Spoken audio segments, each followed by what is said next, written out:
Any curious anecdote that happened as your professional? I'm not quite sure what you mean with this question, but I I think once you reach professional, I think a lot of it's very hard to obviously become professional, and then obviously the next challenge is to remain professional. And once you get to that level, you always want that extra 2% from yourself, extra 5% with whatever you do. So you end up obviously disciplining yourself, diet, sleep, trainings, extra trainings, and you try so many different things that work for you. You know, especially the age of 26, 27, I was really I wanted that extra because I was attracting the right agents and the scouts that wanted to bring me to Italy, Germany, England, whatever. Um, but I missed that one chance that would have it was a decisive point in that game or whatever. And I was always thinking, if it was a different day, I would have scored that chance. How can I be that extra 1, 2% better? So yeah, I saw some psychiatrists thinking it was telling me that mental stuff is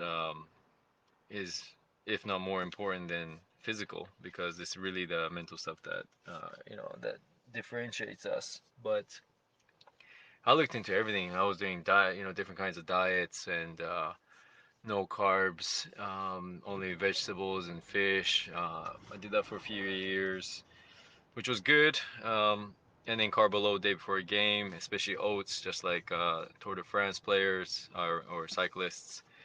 And yeah, I tried many, many things. But in the end, I think at this age, I can honestly say that I don't know. I want to introduce this guy called Rob Brinded to people. Rob Brinded is was an ex fitness coach at Chelsea Football Club when Mourinho was there many, many years ago.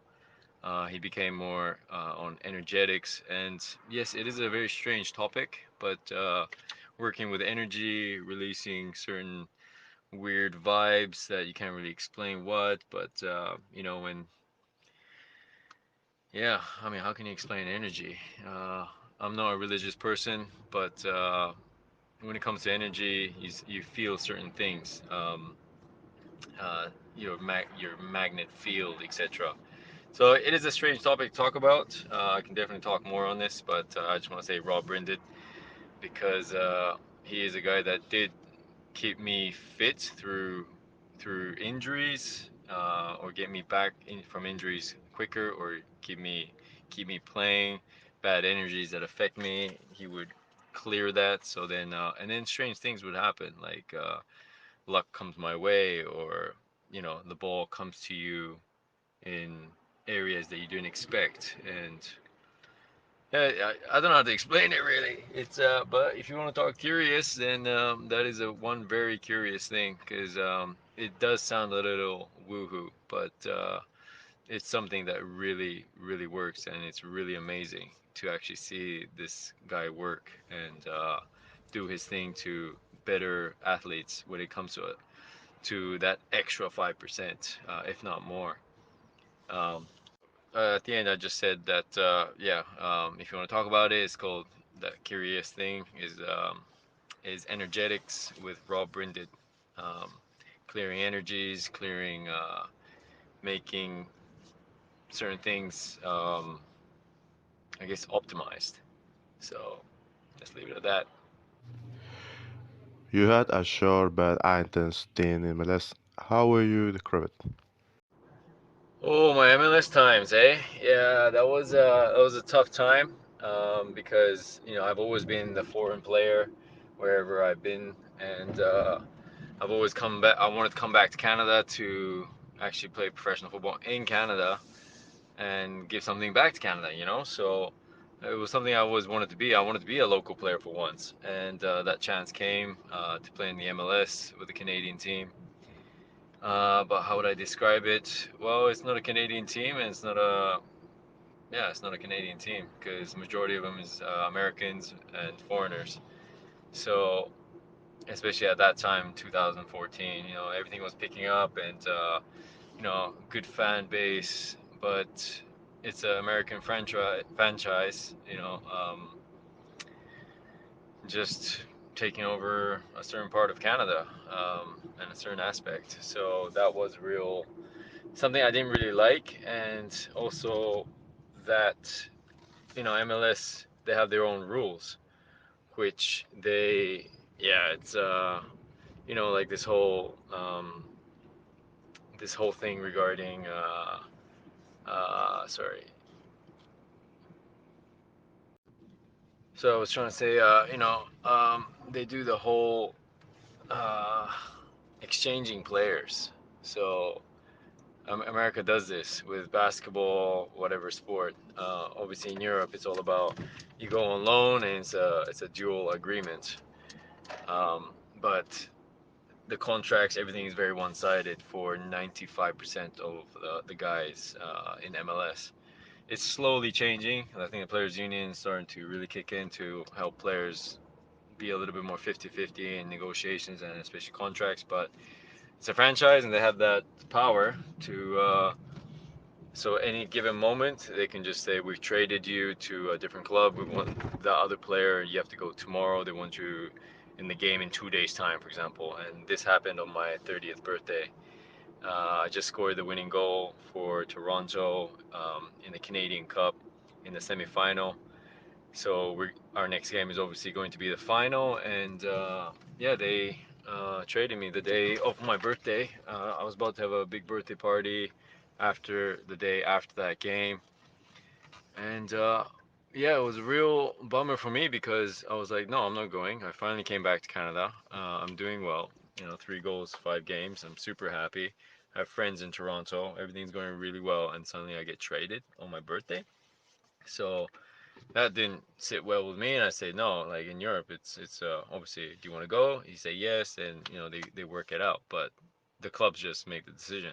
Because at the time, Michael Bradley was going away with the World Cup, so they needed another a good backup for the center mid position, and they wanted this guy from Montreal. And even though we had other foreigners, we had a Brazilian winger, Spanish winger, and myself, and another American winger, but they didn't want anybody else. They wanted me. So, and I was like, no, I'm sorry, I don't want to go. I want to stay, and that wasn't the case. And I was like, this is crazy. And I think that's when Twitter and Instagram kind of went crazy as well, because the fans didn't really understand that, and I just kind of spoke my mind, and I think that didn't really fall well with the league or the club, because you don't sign with the club, you sign with the league, so the league owns your rights. So if the league says, yeah, no, you got to move from one club to the other, you got to go.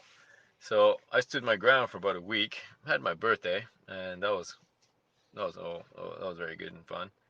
You know, Defoe was there, and Julio Cesar at the time too, and pretty much all my teammates. So everybody, we had a good time. But that was it. Yeah, I had to go, and of course I tried to kind of look on the bright side and think this as a new challenge. But looking back, I didn't score any goals in, like, what is it, 15, 18 games, and I wasn't happy there. And even though I had 3 years in my contract, I ended up going to Malaysia shortly after. It was better being a foreigner than being a Canadian, or even a local player in the MLS. So yeah, and I mean, it's good life in North America, but it's better. Plus, like, again, soccer is still number 3, 4, maybe, yeah, fourth main sport, even though it's the most played sport by kids. You still got the basketball and the hockey and the baseball ahead of the game, American football as well. So maybe you're the fourth or fifth. So you get sports fans as well. So again, the mentality is different from there's nothing else but football. We have to win this week, rather than, yeah, it's just a franchise and sports fans. Um, I think it's slowly changing. That football culture is coming to North America more and more, because it is the best sport in the world. It's the most watched game, sport in the world. So um, it will get there. I think the World Cup 2026 is going to obviously help Canada, and a lot of. I think it's going to really help MLS and also the CPL, Canadian Premier League. Um, but yeah, that's about it. What can I say? It was a sour bitter time. It was nice being back, but it was it was kind of a yeah, it wasn't one of my my high moments. It was nice being back, but it's you get more respect for playing for the Canadian national team than being a Canadian national team player in Canada or US. So yeah, when you get that sort of respect, everyone expects more from you. So the pressure's there. They realize how hard it is to represent your national team. So even in Spain, people can't believe well, no, it's not can't believe, but like, wow, you play for the national team. You don't get that in Canada. You don't get that in North America. And the club's really, like, even when I was playing for the national team for Canada and I was in Denmark, like before training, the coach will announce that, this guy's been called up, and, it's a round of applause, and, guys from the office will even come out, a round of applause, and it's like, to make us proud, go play for your country, but, our club logo is behind you, so make us proud. Well, when I got called up from when I was at Montreal, you don't get any of that, so it's a very different mentality. That's all I can say. In the Malaysian league, what is no Dobat? How do you level it? Yo, so carrying on. Um, yeah, Malaysian League is yeah, it's decent level. I mean, it's nice that football is the main sport there. I mean, in Malaysia, all they have is the religion and football. All they do is all they talk about is football. You can see that from the people on the streets. Everybody wears a jersey. Is really I mean, the fashion is really all about, especially most of the guys, is all about wearing football jerseys, and especially the fans always wearing jerseys, even if you lose. So, especially where I was, Terengganu, it's yeah, they were very passionate about the game, and even though it's an absolute paradise area, untouched paradise. So it's no like overdone up paradise. It's just untouched paradise, beautiful place. um, so you feel the pressure that you must win, and like the pressure that you get in Europe. But the culture is a little different. The discipline is not there as much it is in Europe. So I mean that's the main difference that I saw. Tactics wise, I think is very behind compared to the European level. Is I mean the two teams that I got to experience was majority was go out and play kind of thing. So it's just selection of players. So tactically, I wasn't impressed, to be honest, coming from my background. So um, and the pitches, I mean, there's oil money there. Money is spent on players, and there's a funny thing about how they view foreigners, and I really can't explain how it is. It's like they look up at the foreigners and it's like, wow, look at this player, or look how big this player is. It's and that's kind of how it is. So I was there 5 years, so I really got to see how the culture of football is, and it has so much potential because they have so much money, yet the money doesn't go to the right areas. To the academies, and to the talent is there. Everybody's got skill, they got the speed, they got the strength, but there's just not enough discipline or the money going to the right places. So I think that makes the quality of football lower than it should be. Like pitches are not looked after, and the training facilities are not looked after, not as much as it should be, especially for the salaries that people are on. So, I mean, including myself, So, but the focus is not putting it back into the club, but it's royal blood money, it's government money. So yeah, it's not like they're looking for sponsors to. So it's a different market. That's all I can say really. The football is really.